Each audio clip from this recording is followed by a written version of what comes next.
Not so ordinary চ্যানেলে আজকের শব্দ ডগ ডেজ। শব্দটা শুনেই কি আপনার কোনো রকম এরকম মনে হচ্ছে যে এটা কুকুরদের সম্পর্কিত? যদি সেটা হয় তাহলে বলে রাখি, একদমই নয়। জাস্ট ভিডিওটা পুরোটা দেখে নিন, আমি এক্ষুনি বলবো।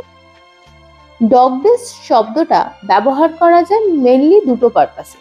এক হচ্ছে প্রচন্ড গরমকে বোঝাতে এই শব্দটা ব্যবহার করতে পারবেন, বা ভীষণ ধীর গতিতে ঘটা কাজকে আপনারা ডগ ডেজ হিসেবে ব্যবহার করতে পারেন।